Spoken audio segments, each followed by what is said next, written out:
Le sexe est souvent subdivisé de façon binaire. Il y a les hommes et les femmes. Et même si nous ne nions pas qu'il existe des différences entre les garçons et les filles, elles ne sont souvent pas aussi importantes que nous le pensons.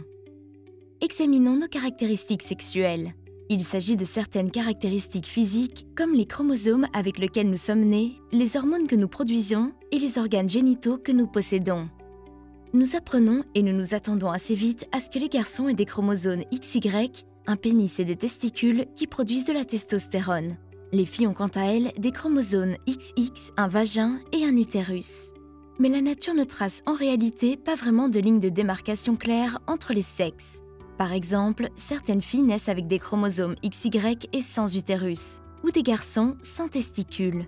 Certaines variations au niveau des caractéristiques sexuelles sont déjà visibles dès la naissance, parce que par exemple, les organes génitaux semblent moins typiques. D'autres variations ne deviennent apparentes qu'à la puberté, parce que certaines caractéristiques typiques de la puberté sont absentes, comme la pilosité corporelle ou les règles. La plupart du temps, les variations au niveau des caractéristiques sexuelles ne signifient pas que les personnes concernées sont malades ou en mauvaise santé. Ces variations ne sont que l'une des nombreuses façons dont un corps humain peut différer d'un autre corps humain. Il existe plus de 40 variations différentes des caractéristiques sexuelles, certaines variantes étant plus rares que d'autres.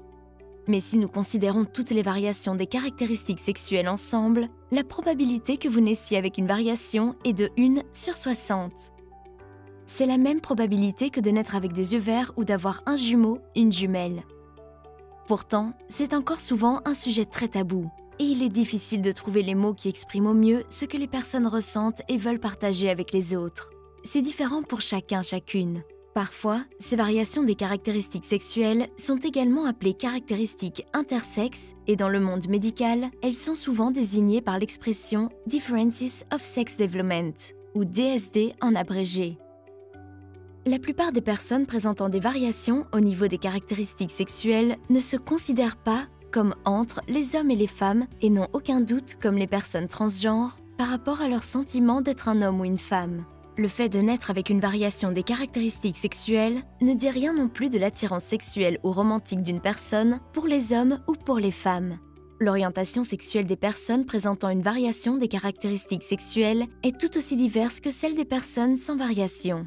Avec certaines variations des caractéristiques sexuelles, il n'est pas toujours facile ou même possible d'avoir des enfants, ce qui est parfois très difficile à gérer.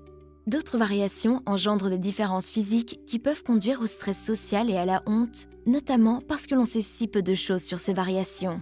Le groupe des personnes intersexes se caractérise par une importante diversité et chaque personne peut vivre la situation différemment. Il ne faut donc pas généraliser. Les personnes présentant des variations des caractéristiques sexuelles ont cependant un point commun. Elles doivent toutes faire face à un moment à l'image que nous nous faisons de ce que sont les vrais hommes et les vraies femmes.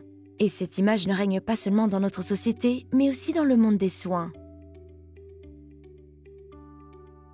Les enfants subissent parfois des traitements dès leur plus jeune âge afin de mieux correspondre à la case M ou F.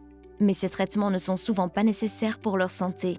Ils vont également à l'encontre des droits de l'enfant parce que les enfants ne peuvent pas prendre part à la décision concernant un traitement qui peut parfois avoir des conséquences majeures pour eux, elles, maintenant ou plus tard. Alors, que peux-tu faire? Surtout, demande aux personnes en question quels mots elles préfèrent utiliser pour parler de leurs variations corporelles et accepte également que les personnes refusent d'en parler. Ne suppose pas immédiatement que ces personnes sont transgenres ou homosexuelles, bisexuelles ou lesbiennes. Et accueille la diversité corporelle avec bienveillance, car nous présentons réellement tous, toutes, des différences corporelles.